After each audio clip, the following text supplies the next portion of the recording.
Speaking of ancient Egypt, I believe we will unconsciously associate it with that a majestic pyramid, and the pyramid is a kind of bottom on the tip of the shape of the pharaoh's mausoleum, the Egyptians known as the Pyramids, which means very high. The ancient Egyptians will be regarded as a god of the pharaoh. The pyramid is such a pharaoh to the heavens for the latter. However, behind the majesty also has its drawbacks, that is, too obvious. So almost all have been excavated by grave robbers, unearthed artifacts all over the world. Egypt is also the most serious loss of cultural relics.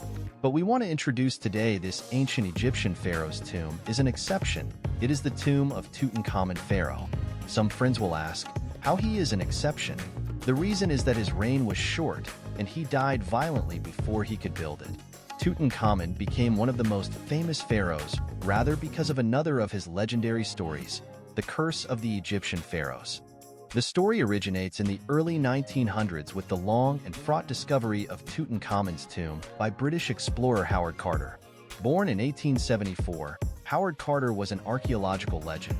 Carter is a legend in the world of archaeology. He was born out of school. His father is a well-known painter, has painted for the Egyptian Antiquarian. Because of the great interest in archaeology, in 1890, at the age of 16, Carter traveled to Egypt, became an archaeologist Flinders. In 1890, at the age of 16, Carter traveled to Egypt to become an assistant to the archaeologist Flinders Petrie and received professional instruction and training. In 1907, Carter was invited by the British aristocrat Lord George Carnarvon to lead an expedition to find the royal tombs of Egypt. However, Carter spent 15 years searching and excavating in the Valley of the Emperors, a process that required a great deal of patience and perseverance. After numerous failures and disappointments, Carter did not give up and was confident that he would be able to find the hidden tomb. Their work was interrupted by World War I, and it was in 1922 that George Carnarvon gave an ultimatum. In 1922, when George Carnarvon gave an ultimatum and planned to end the search, Carter's time came. On November 4, 1922, Carter and his team discovered a closed door underneath the tomb of Ramses VI. This discovery excited them as they realized that this could be the entrance to Tutankhamun's tomb.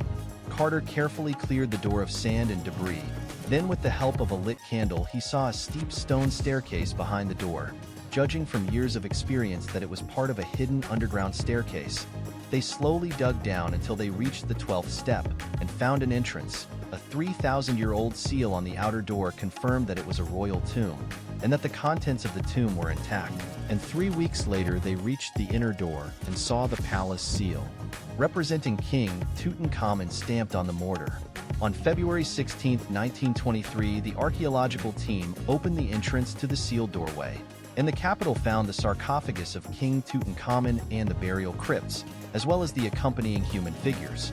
More than 5,000 burial objects used to accompany the young king were found in 4 chambers, and the most important discovery was a sarcophagus with 3 nested coffins, the last of which contained the mummy of King Tutankhamun, who wore a gold mask more than 3,000 years ago. And this golden image, made of gold leaf, inlaid with precious stones and stained glass, with the eagle god and the eye serpent god on the forehead part, and the beard hanging down below to symbolize the god of the underworld, Osiris, is the artifact that is claimed to be the world's most valuable, valued at billions of dollars.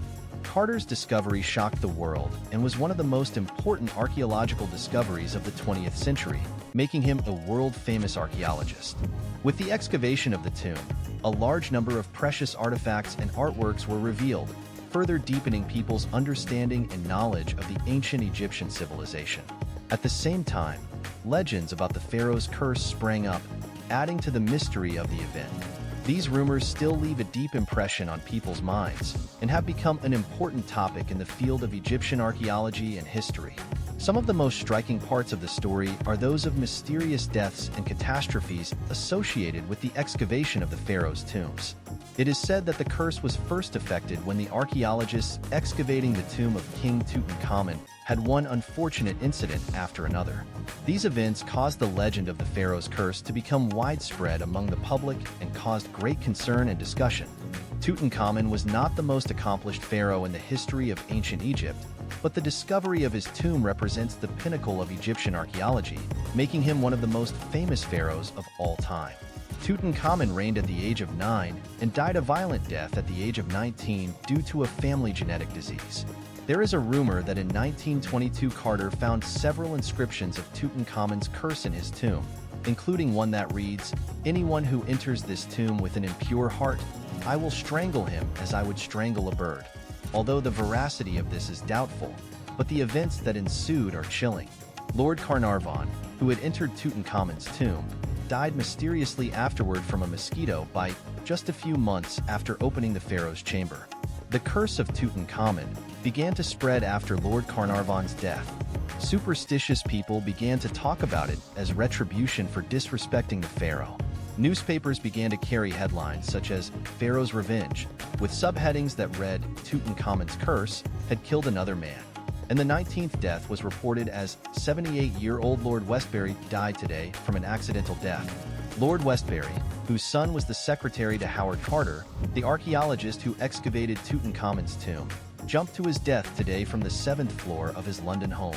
Carter, secretary to the archaeologist who excavated the tomb of Tutankhamun, died suddenly in his room last November, in perfect health, from an undetermined cause.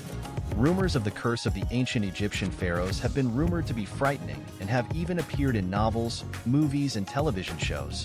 But to date, there is no conclusive evidence to directly support this claim.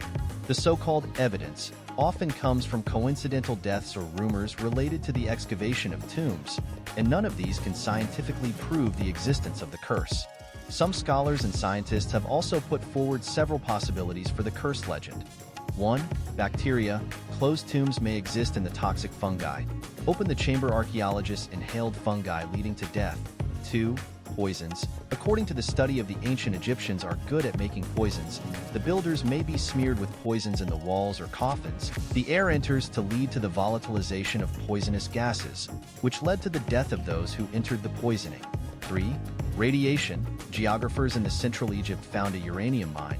The ancient Egyptians in the construction of tombs may use uranium to build. Archaeologists eventually suffered some kind of radiation poisoning. Therefore, although the legend of the curse of the ancient Egyptian pharaohs is fascinating, we cannot assume its authenticity on the basis of hearsay and coincidental events alone.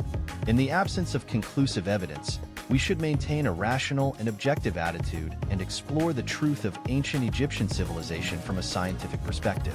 However, modern science and technology have revealed many truths about the Egyptian pharaohs, but this mysterious legend still attracts people's interest and curiosity. Despite the fact that we have more knowledge and technology to understand the past, this legend still attracts people to explore the mystery of ancient Egyptian civilization with its unique charm.